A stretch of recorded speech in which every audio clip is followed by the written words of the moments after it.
This is your girl Tysheen, and I'm back with another video. How y'all feeling? How y'all doing today? So I'm going to be reacting to the horrific accident caught on live TV. So yeah, this is definitely not for kids. Okay, so if you have kids around y'all, I don't think they should be watching this. Yeah, I don't think they should be watching this. So let's get started. On January 27, 1908, a 34-year-old handcuffed man walked out from behind the curtain to a cheering crowd inside of a theater in St. Louis, Missouri. This was going to be this man's first ever live performance, but he did not seem nervous. Next to this man on stage was this comically oversized milk can that was filled to the brim with water. Once the audience had stopped clapping and had calmed down and taken their seats, this man on stage turned to face this milk can and then climbed up this small ladder and then lowered himself feet first into this can, and as he did, his body displaced water from the can, causing it to spill over onto the stage. And then once almost all of his lower half was submerged in water and the audience could only see his face, this man looked over at his assistants in the wings of this theater and kind of gestured to them that he was ready to start. And so the assistants come running out into the middle of the stage and they immediately close the lid of this milk can over this guy, pushing his head down into the water.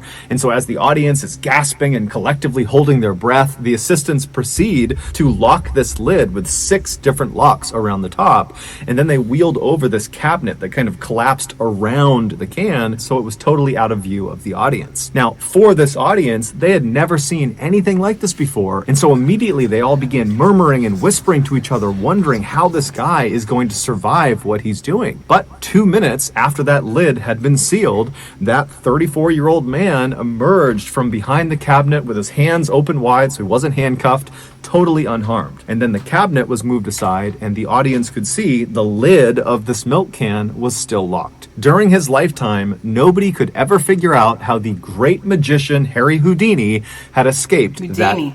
Such a well-known name. milk can. These dangerous stunts made Harry extremely famous, and it's why we still know him today, nearly 100 years after his death. But it wasn't just that he was able to successfully perform these stunts, it was his attitude while he performed these stunts that made him so notable. He really just came off as being totally fearless, that he was willing to do just about any stunt. But that wasn't actually true. There was one stunt that Harry was absolutely terrified of. Now, he would eventually work up the courage to attempt this particular stunt, but while he was doing it, he panicked and he had to be rescued by his assistants. And after that, he never tried it again. And for decades, nobody else tried it either. Because, I mean, if Harry Houdini can't perform this stunt, then certainly no one else can either. But in 1990, a daring 32-year-old man named Joe Burris decided he would be the person who would finally conquer this infamous stunt. Joe was a small-time children's magician in Fresno, California, but deep down he had always believed that someday he would be the next Harry Houdini. In fact, he would actually tell his family that not only would he be the next Harry Houdini, but he would be even better.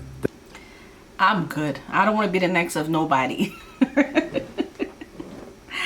No, I'm good. Than Harry Houdini. And so that year, he decided it was finally time to make that dream a reality. And so he saw performing this infamous stunt as a way to make that happen. So on Halloween night of that year, so October 31st, Joe, adorned in his white tuxedo, along with his 2 young sons and his parents, they arrive at Blackbeard's Family Fun Center, which was an amusement park in Fresno, California. The family hopped out of the white limousine that Joe had arranged to bring them there, and they began walking across the parking lot to this big crowd of people. And when this big crowd of people saw Joe walking towards them, they all began to cheer. Joe's stunt that he was about to perform that night had been very heavily advertised, mostly by Joe, and so it had become this spectacle in Fresno. It was going to be aired live on TV while he was doing it, and it was going to be broadcast on a radio station. So after Joe and his family make it over to this big crowd, Joe walks to the front and he climbs up on this impromptu stage and he gives this impassioned speech to his audience about how he's going to be the one who takes on this stunt and becomes the next Harry Houdini. And then afterwards, he looks over at his assistants, all these guys that are around him, and he gestures to them that he's ready to begin.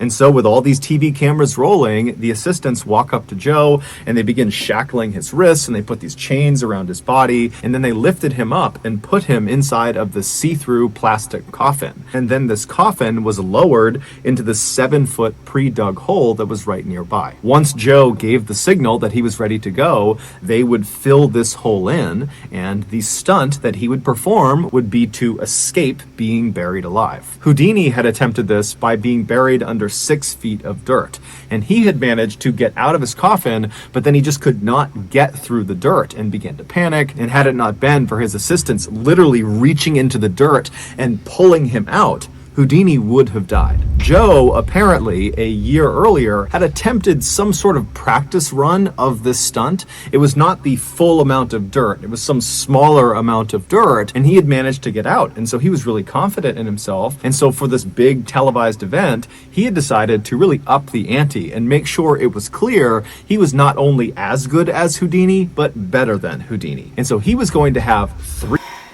dinner. This is crazy. 3 feet of dirt put on his coffin first, and then 4 feet of wet cement put in on top of that. Many people, when they heard this plan, both the TV personalities, the radio personalities, onlookers, they said this was a terrible idea and you shouldn't do it. But Joe was extremely confident and brushed them off and said, I know what I'm doing. You know, Houdini failed at this and he was only using dirt. Once Joe was in his coffin at the bottom of this 7-foot hole, he looked. Maybe he wanted to die. Who knows what's going through his head? Like, I don't know. Looked up at his assistants standing over the grave waiting for a signal, and he gave it to them and kind of shouted up to them that he was ready. And so his team very excitedly began shoveling dirt into the hole. But after only a couple of minutes, when less than a couple of feet had been put in the hole, they heard Joe yelling out from inside of the coffin. And so everything stopped, the staff jumped in, and they pulled the dirt out until they could finally get the lid of the coffin off. And they found Joe. He was alive, but he was very shaken up, and he kind of sat up and said, yeah, the chain around my neck is too tight. You got to readjust the chain. Now, all these onlookers at this event, they heard Joe say this and they saw him, and their read on this situation was not that his neck chain was too tight, but rather it looks like Joe might have bitten off more than he can chew. That this stunt is way more dangerous, and maybe he's realizing that and he's looking for excuses to not do the stunt. And so the onlookers, they didn't try to egg him on to do it anyways. They started feeling apprehension too, and so everybody who was there began telling Joe, hey man, get out, don't do this now, this is a really bad idea, it's not worth it, the chain's too tight, that's a sign, don't do it, don't get back in. But Joe, after kind of collecting himself, told the group that he was totally fine, that it was really just the neck chain that was the only issue, and he demanded his staff put that chain back around his neck after they loosened it up, and then put him back in the coffin and fill it in. And so eventually his staff, taking cues from him, said, okay, and they got his neck chain readjusted, and they put him back in the coffin, they chained him back up again, they closed the lid, and once again he gave the signal that he was ready to start. And so a very apprehensive crowd watched as the dirt went back in, and after 3 feet of dirt were in the hole, the cement truck came over and poured 4 feet of wet cement on top of the dirt. And then after this hole had been completely filled in, the onlookers, which included Joe's 2 young sons and his parents, they kind of moved in and got right up against this grave and were looking straight down at the top, waiting for Joe to come out again. But as they're watching this hole and as they're filming this hole, all of the cement in the hole suddenly drops about a foot. What had happened was the nearly 15,000 pounds of dirt and wet cement sitting on top of this coffin had finally caused the lid to break, and in an instant, all of the dirt and cement poured into the coffin, surrounding Joe completely.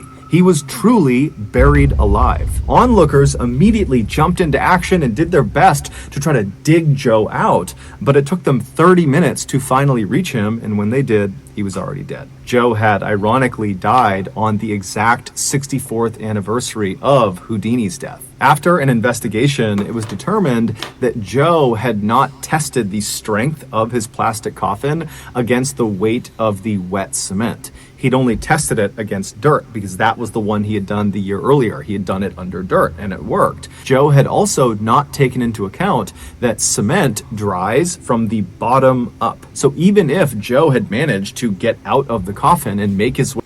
This is why you know, I don't mean to stop the video here, but it's just ridiculous. Like, don't risk your life, people. You only have one life. Find something else to do, y'all. Find something else to do. Especially his kids was there. I think they mentioned his mother was there. No kids should be experiencing that. Like, I don't know what to say. Way through the first 3 feet of dirt that was right on top of the coffin, he most likely would have been trapped under the hardened cement layer. You realize that the cement starts to harden first at the lower elevation, so it's going to be hard. You mean it hardens at the lower part? I thought it started at the top. No, it hardens at the No. In fact, I shouldn't even kid. This is very serious. This is no magic trick. This was a doomed mission from the start, but because Joe... So he was told. He was told. This is why you have to do your studies. I'm quite sure he tried it. I'm quite sure he practiced this, but it looked like he didn't practice more. He should have practiced a bit more. You don't just risk your life like that. This is sad. Joe was so confident in himself and his ability to do the stunt, no one stopped him. He thought Houdini was one of the great escape artists, and he wanted to be better than Houdini. And he was close. It's not worth it. It's really not worth it to put your life at risk like that. I'm sorry. It's not worth it. But, you know, give him credit. You know, he had a lot of confidence. You know, he has a very, a lot of confidence though. But he'll be remembered. You know, it's 2021. People are still talking about him, so you know, I guess you gotta give him some type of credit. But if you're one of those people that's planning to do something like this in the future, you got a lot of studying to do. A lot of studying. But yeah, I definitely will be making more of this type of videos, so don't forget to subscribe to my channel, and I'll see y'all lovely people. Y'all take care of yourself. Don't be going no coffin and doing all these crazy things. Take care of yourself. Bye and peace.